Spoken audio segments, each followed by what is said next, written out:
Welcome back, Canonites. Earlier this week, Xbox released a couple awesome videos for Halo 5 and we're gonna break them down.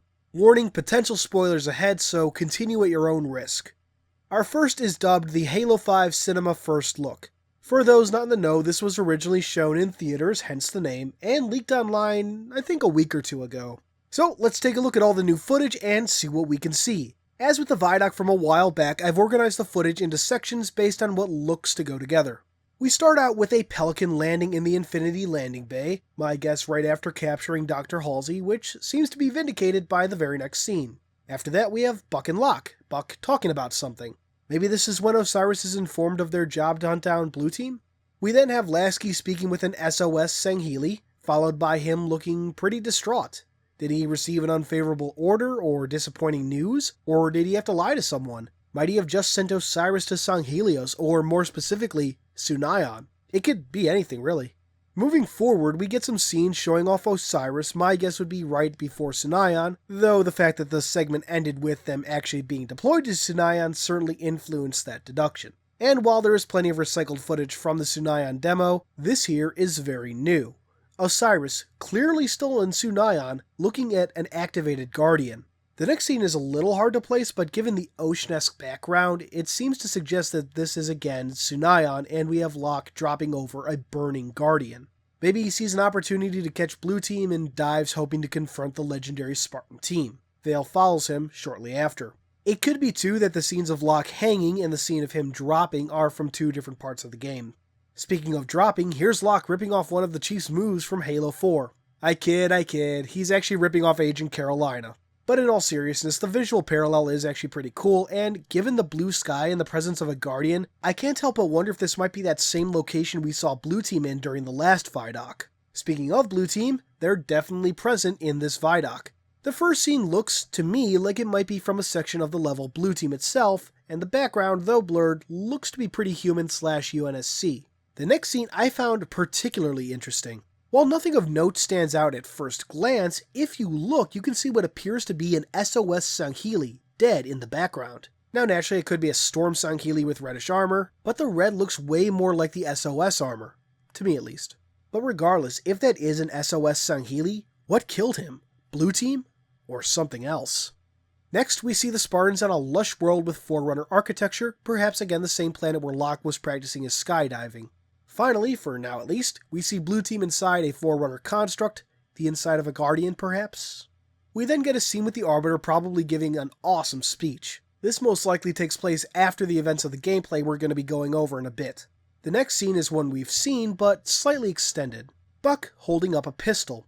While the pistol design certainly turned heads, it was the action of Buck seeming to draw it on someone. With this extended scene, it looks more like he's just picking it up off a table, like he's inspecting it. For our final scenes, we have Osiris searching through what looks to be a location very similar in design at least to the Didac ship from Halo 4. In the background of this first scene, if you look, there's an object that, to me, looks very similar to the hologram from the Halo 3 level Epitaph. That hologram has always been theorized to represent mendicant bias. Now how amazing would it be if that turned out to be true, and this is indeed that same design. After more looking around and Buck spotting something, Osiris is attacked, and if you pause at the right moment, you can see the attacker looks to be the Warden Eternal. We then see Buck hanging off the side of an aircraft, and finally a lone Locke confronting Blue Team. Even if by some miracle Locke were a capable match for the Master Chief, he would not stand a chance against all of Blue Team. Now interestingly, in the leaked version, which I can't show due to copyright issues, there was a scene of John and Locke fighting. Well, John headbutting Locke, but you get my point. We see the Chief slowly standing as if he just took a hit, and finally a brief glimpse of the Chief with a cracked visor. So the question is, what caused the crack? Did Locke perhaps get a solid blow in? Did the Chief crack it after too many headbutts? Perhaps the Warden Eternal is responsible, or could it be the Didact himself? And I lied, that wasn't our final scene. The final scene is of this. I don't know what it is, but it's interesting. Two thoughts came to mind. One, perhaps it's something connected to the Guardians, like a central hub. Two, perhaps this place is somehow connected to the domain. I couldn't say how, but the possibility alone excites me. And that does it for this Vidoc. Next up is gameplay from the level Swords of Sanghelios. From what I can gather, the basic premise is that the Arbiter is being targeted for assassination by Jules' Covenant, and Osiris is lending a hand, hoping for help reaching the Guardian in Sunayon.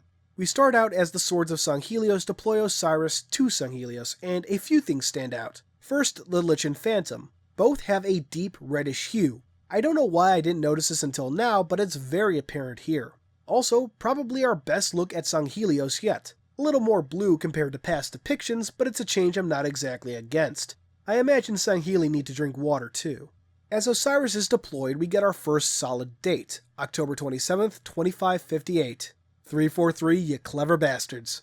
I wish I'd made a bigger noise about it, but I've been suspecting for a while that October 27th might be a date we would see in Halo 5. Anyway, Osiris deploys from the Phantom, and as they do, we hear...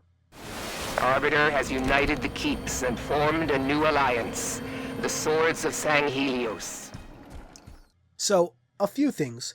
First, yeah, that would appear to be a female Sangheli speaking for the first time. Now, if I'm to be honest, I feel 343 could have tried a little more to make it sound alien, but that's assuming it's a female Sangheli. Also, going off that assumption, many people have theorized, or more accurately jumped to the conclusion, that this female Sangheli may be the same one we see on the cover of Shadow of Intent. There's nothing to back that up, mind you, but it'd be interesting if that were the case. Or hell, if she were in the game at all.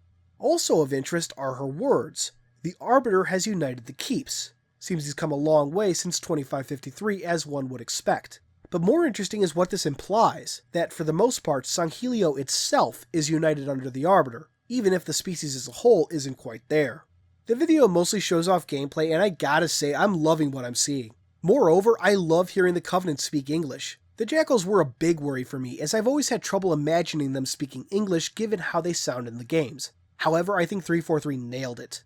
As we move on, we hear the Covenant, mostly grunts, acting like the Arbiter is already dead and the war is won. Luckily, that's not the case.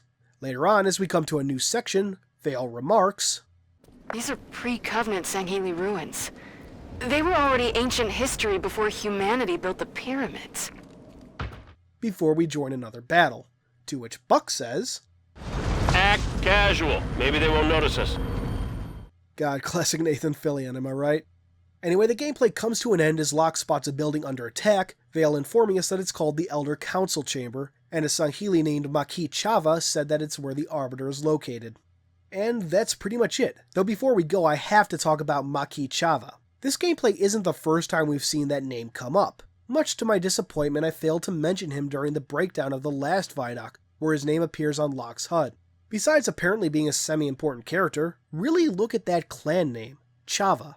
During the time of the Covenant, that might have been Chavami, as in Val Chavami. While it's strange to think that Val's family would have been allowed to live given the Sangheli's blatant heresy, the idea of meeting his descendants has me even more excited for this game, as if that were even possible. But anyway, that's all for today. I hope you enjoyed this, and until next time, this has been Halo Canon. Hey guys, thanks for watching. If you liked this video, please consider giving it a thumbs up, subscribing, and sharing it around. You are the reason I get to keep doing this, so thank you, profusely thank you. If you want to dive deeper into Halo's lore, head over to the Halo Archive. It's a lore-based community that welcomes everyone from experts to rookies. No matter what your working knowledge, you'll be sure to find a friend and a good time.